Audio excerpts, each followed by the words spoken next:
जय हिंद प्यारे बच्चों, मैं रवि तोमर आपके अपने YouTube चैनल लक्ष्य विद रवि में आपका बहुत बहुत स्वागत करता हूं। आशा करता हूं आप सभी अच्छे होंगे, स्वस्थ होंगे, तंदुरुस्त होंगे, जबरदस्त जिंदाबाद होंगे। अपने बोर्ड एग्जाम की तैयारी बहुत ही अच्छे से बड़े जुनून के साथ कर रहे होंगे। प्यारे बच्चों, हमारे पास लगभग 40 दिन का समय बचा है, अतः अपने एग्जाम की तैयारियों को अच्छे से करने के लिए आपको दिन रात एक कर देना है। ठीक है प्यारे बच्चों, मैं आपके साथ लगा रहूंगा, लेकिन प्यारे बच्चों बिल्कुल भी ऐसा नहीं होना चाहिए कि आगे को दौड़म दौड़ और पीछे को छोड़म छोड़। ठीक है, नहीं, जितना भी पढ़ना है पूरे मन से पढ़ना है, उसे आत्मसात करना है। ठीक है प्यारे बच्चों, तो शुरू करते हैं आज की क्लास। आज जो आपका सेंट्रल आइडिया है प्यारे बच्चों, आज का जो आपका सेंट्रल आइडिया है वो आपकी पोएम का नाम है कीपिंग क्वाइट। कीपिंग क्वाइट, और ये किसके द्वारा कंपोज की गई है? By Pablo Neruda. ये पाब्लो नेरुदा के द्वारा कंपोज की गई है। क्या नाम है आज की पोएम का? Keeping quiet. ठीक है प्यारे बच्चों,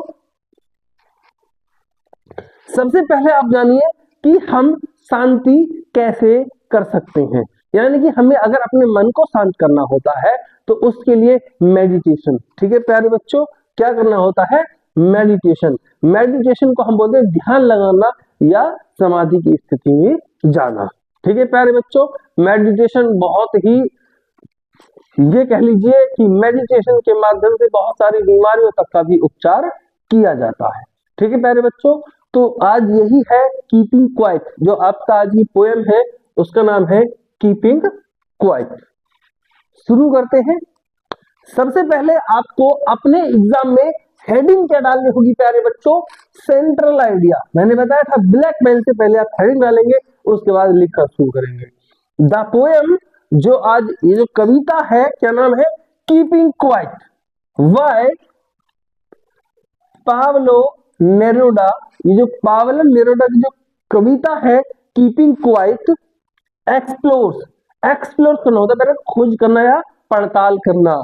पड़ताल करती है द आइडिया, उस विचार की, दैट की साइलेंस इज ए, जो शांति है, इज ए पावरफुल टूल, जो मौन है यह एक शक्तिशाली उपकरण है।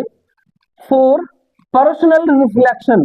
पर्सनल मतलब व्यक्तिगत, वह स्वयं हो गया, स्वयं के रिफ्लेक्शन के लिए, यानी कि अपने आप को झांकने के लिए मौन एक बेहतरीन उपकरण है।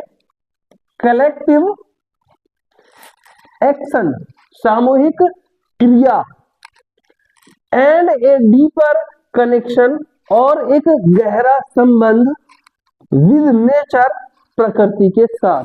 यानी कि तीन चीजें बताई है कि मौन जो है एक बहुत ही शक्तिशाली उपकरण है, लेकिन क्या करने के लिए है प्यारे बच्चों?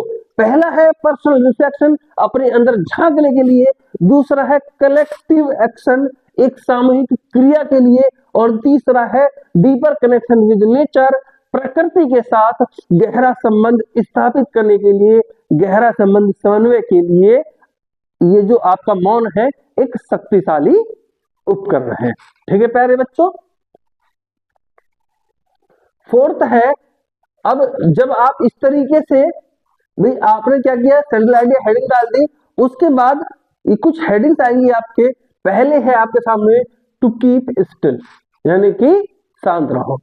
द पॉइंट, जो कवि है, वांट्स, वह चाहता है, अस, हमसे, टू कीप स्टिल, कि हम शांत रहे बिल्कुल, till he counts up to 12, जब तक वह 12 तक गिनती गिने।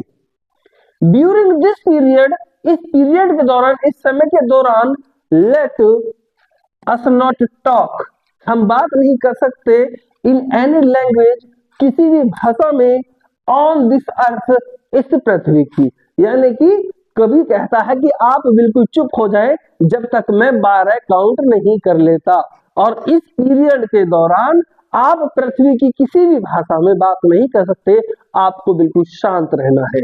ही आस्क्ड, और वो क्या कहता है, us to stop moving our arms even for 1 second. वो कहता है कि स्टॉप, रोक दो, मूविंग आवर आर्म्स, अपने जो हाथ जो हिलाते हैं, अपनी बाजू हिलाते हैं, उन्हें भी हिलाना बंद कर दो, इवन फॉर 1 सेकेंड, एक पल के लिए। यानी कि एक पल के लिए इसमें पूरे में कहता है कवि कि जब तक मैं 12 ना गिन लूं, 12 तक गिनती गिनता हूं, आपको बिल्कुल शांत रहना है, किसी भी भाषा में बात नहीं करनी है, और यहां तक कि अपनी बाजू भी 1 सेकंड के लिए नहीं हिलानी है।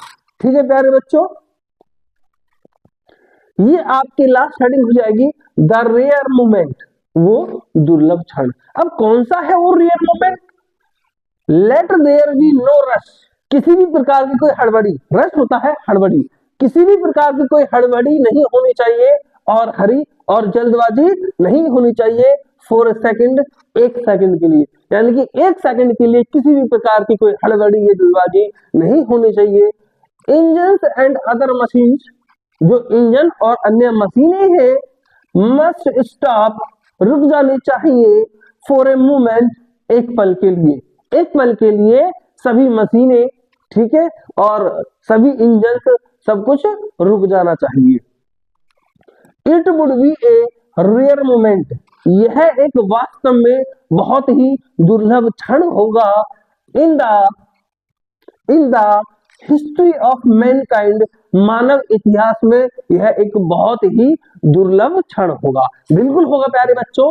इसका मतलब कभी ये कहना चाहता है कि 1 सेकंड ऐसा फिक्स कर दो कि पृथ्वी पर उस समय ना कोई इंजन चले, ना कोई मशीन चले, ना कोई मनुष्य बात करे, यहां तक कि कोई हिले भी नहीं, जो जहां है वो वही 1 सेकंड के लिए रुक जाए, और जब वो सेकंड के लिए रुकेंगे तो वह पल इतिहास का सबसे दुर्लभ क्षण होगा। देन, और जब ऐसा हो जाएगा, देन तब all of us shall enjoy, हम सब एंजॉय करेंगे, आनंद उठाएंगे, द सडन स्ट्रेंजनेस, वो जो अचानक जो विचित्रता उत्पन्न होगी, ऑफ द रेयर मोमेंट, उस दुर्लभ क्षण की, टुगेदर, मिलकर, कि हम सब मिलकर उस दुर्लभ क्षण की जो अचानक विचित्रता उत्पन्न होगी उसका हम आनंद लेंगे, उसे महसूस करेंगे। स्टिलनेस एंड साइलेंस, शांति और मौन, विल हेल्प मैन, ये आदमी की मदद करते हैं, इन क्रिएटिंग इन, ठीक है भाई, शांति और मौन, ये जो शांति और मौन है वो मदद करेंगे मैन, व्यक्ति की, in creating in feeling of mutual understanding, feeling of mutual understanding, यानी कि आपसी समझ की जो भावनाएं हैं उन्हें उत्पन्न करने में हमारी मदद करेंगी, अमॉन्ग ह्यूमन बीइंग, मानव के बीच में। यानी कि शांति और मौन के माध्यम से मानव में वो भावनाएं उत्पन्न होती हैं जिनसे मानव एक दूसरे को समझ सके। ठीक है प्यारे बच्चों, इसी के साथ आपका सेंट्रल आइडिया फिनिश हो जाता है। लास्ट में क्या बचेगा? Figure of speech. ऐसे नहीं जाने दूंगा प्यारे बच्चों, मैंने आपको बताया था, इसी को देख के एग्जामिनर नंबर देने पे मजबूर होगा। फिगर्स ऑफ स्पीच, आप लास्ट में लिखिएगा मेटाफर। पहला फिगर ऑफ स्पीच है metaphor. The earth gets bigger, पहला इसमें क्या है example, the earth gets bigger, यानी कि compares the earth to a growing expanding entity, जो पृथ्वी है उसे ग्रोइंग यानी कि बड़ा होते हुए, एक्सपेंडिटी एंटिटी उसे फैलते हुए दिखाया गया है। ठीक है प्यारे बच्चों। सिमली दूसरा है आपका simile, like a river of birds, like a river of birds compares the movement of birds, जो पक्षी होते हैं, जो चिड़िया होती हैं, उनके गति की तुलना किससे की गई है? टू ए फ्लोइंग रिवर, एक बहती हुई नदी से की गई है। तो यहाँ पे क्या हो गया आपका?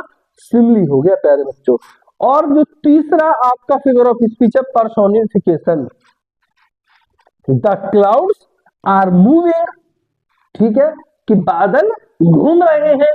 अब ये आदमी है क्या जो घूम रहे हैं? घूमते तो हम और आप हैं, जानवर पक्षी हैं कि घूम रहे हैं, लेकिन ये कैसे घूम रहा है भाई? बादल तो तैरते हैं ना, उड़ते हैं ना, तो उन्हें कैसे दिखाया गया है? इसलिए यहाँ पे gives the clouds human like movement, जो बादलों को इसने ऐसा मूवमेंट दे दिया ऐसा पथ दे दिया, मतलब ऐसी चाल दे दी, ऐसी गति दे दी जैसा कि इंसान चलते हैं, ह्यूमन चलते हैं। तो यहाँ पे आपका कौन सा फिगर ऑफ स्पीच हो गया प्यारे बच्चों? पर्सोनिफिकेशन। ठीक है, ये 3 हो गए आपके, आपको इसे 2 भी लिख के आ जाएंगे, काम हो जाएगा। ठीक है प्यारे बच्चों, इसी के साथ आपका सेंट्रल आइडिया समाप्त होता है। मुझे उम्मीद है पूरी कि आपको आज की क्लास बहुत अच्छे से समझ में आई होगी। प्यारे बच्चों, मैं आपको बता दूं, इसी तरीके के छोटे छोटे सेंट्रल आइडिया मैंने लिखवाए हैं, लेकिन नंबर पूरे मिलेंगे। एग्जामिनर नंबर नहीं काट सकता, पूरे नंबर मिलेंगे आपको, और एक एक हेडिंग वाइज ये सोचेगा कि मैं हर हेडिंग पे एक एक नंबर दूं, तो भी जितने नंबर का क्वेश्चन है, 4 नंबर क्वेश्चन है, तो उससे ज्यादा बैठ रहे हैं, यानी कि वह आपको पूरे नंबर देने के लिए बाध्य है। ठीक है प्यारे बच्चों, मेहनत हमारी और आपकी जब हम लोग दोनों मिलकर मेहनत करेंगे, तब जाकर ही रिजल्ट अच्छा आएगा। ठीक है प्यारे बच्चों, मिलते हैं अगली क्लास में, तब तक के लिए जय हिंद, जय भारत, जय हिंदुस्तान।